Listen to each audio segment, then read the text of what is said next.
اپنے دل کی لذت اور سکون چاہتے ہیں تو یہ کیسا سکون ملے گا جانتے ہیں آپ؟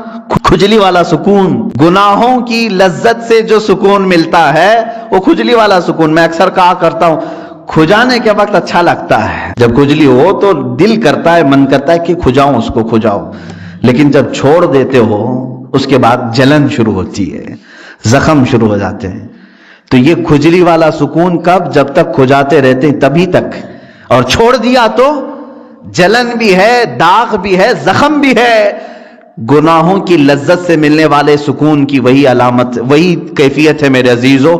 جب تم گناہ کر رہے ہو اس وقت تمہارے نفس کو اچھا لگ رہا ہوگا, لیکن جب عمر ڈھل جائے گی ان گناہوں کے دھبے تمہیں پریشان کریں گے, یہ زخم رہ جائیں گے. یہاں تک کہ جنت میں کچھ لوگ آئیں گے, جنت میں آ بھی جائیں گے, لیکن ان کی پیشانیوں پر دوزخ میں جلے ہوئے داغ موجود ہوں گے. ان کو دوسرے جنتی دیکھ کر کے کہہ رہے ہوں گے فلاں گناہوں کی وجہ سے اسے داغا گیا ہے, ابھی تک داغ نہیں جا رہے. کتنے 100 سال کے بعد وہ آیا ہوگا جنت میں, لیکن داغ نہیں جا رہے. کھجائے ہوئے داغ جلدی جاتے نہیں ہیں. ہمیں بچپن میں نہیں بلکہ جب نئی جوانی شروع ہوتی ہے تو ایک بیماری آتی ہے اکثر نوجوانوں کو, پمپلز کی. خاص طور پر حکماں جو ہیں علاج اس کا سب سے بہترین علاج یہی بتاتے ہیں کہ اس کو ہاتھ نہ لگاؤ, بس اسے ناخن نہ لگاؤ, اس کو پھوڑو مت, اس لیے کہ وہ دھبا پیدا کر دیتا ہے. تمہیں بے قراری ہو رہی ہے اور جب تک اس کو نہ نکالوں, حالانکہ وہ بہت خراب تو نہیں لگتا لیکن تمہیں خراب لگنے لگتا ہے. یہ سائیکالوجی ہے. اس کو پھوڑ دیتا ہے, کھینچ کے نکال دیتا ہے. کچھ لوگوں کو تو میں نے دیکھا بلیڈ سے کاٹتے ہوئے, زخم تو کر لیا لیکن وہ ہمیشہ کے لیے اس پہ داغ رہ گیا. اب اس داغ کو ختم کرنے کے لیے پتہ نہیں کتنے کریم لگاتا ہے, پھر اس کو لیپا پوتی کی جاتی ہے. گناہوں کی ایسے ہی معاملات ہیں. جنہوں نے جوانی میں لطف اٹھائے, لذتیں اٹھائی, اپنے ہاتھوں سے گناہ کیے, اپنے شرمگاہ سے گناہ کیے, اپنی آنکھوں سے گناہ کیے, اپنے زبان سے کیے, چند دنوں کے بعد یہ گناہوں کے دھبے اس طرح سے ہوتے ہیں کہ اللہ رب العزت کی نظر رحمت اس کی طرف نہیں ہوتی ہے, اس کی دعائیں بار اجابت سے نہیں ٹکراتی. یہ تمام معاملات اس کے اپنے کیے ہوئے ہوتے ہیں. اسی لیے قرآن کہتا ہے ما اصابکم من مصیبت فبما کسبت ایدیکم, جو کچھ بھی مصیبتیں تم پر آتی ہیں یہ تمہارے اپنے ہاتھوں کی کمائی ہے, تم نے اپنے ہاتھوں سے کیا ہے. عزیزان گرامی وقار, اب قلب کے سکون کے لیے تھوڑا سٹرگل تو کرنا ہوگا, تھوڑا سٹرگل کرنا ہوگا. اولیاء کاملین نے جو مقامات حاصل کی, آپ کرامات تو ان کے سنتے بھی ہیں, بیان بھی کرتے ہیں, کیا پہنچے ہوئے ولی تھے, لیکن کبھی سوچا آپ نے وہ پہنچے کس طرح سے تھے؟ ان کی ٹھوکروں میں مردوں کا زندہ کرنا اللہ نے رکھ دیا. ان کو طاقت و قوت اتنی عطا کی کہ اللہ رب العزت نے ان کے لیے پوری کائنات کشادہ کر دی کہ میرے بندے تو جہاں چاہے جس طرح چاہے زندگی گزار, جو تجھے چاہے وہ حاصل کر لے. یہ کب ہوتا ہے ان کا مقام؟ عزیزو وہ یوں ہی نہیں حاصل کرتے, اپنے آپ کو اللہ کی بارگاہ میں فنا کر دیتے ہیں. اسی لیے شاعر نے کہا ہے مٹا دو اپنی ہستی کو اگر کچھ مرتبہ چاہو, مٹا دو اپنی ہستی کو اگر کچھ مرتبہ چاہو, کہ دانا خاک میں مل کر گلے گلزار بنتا ہے.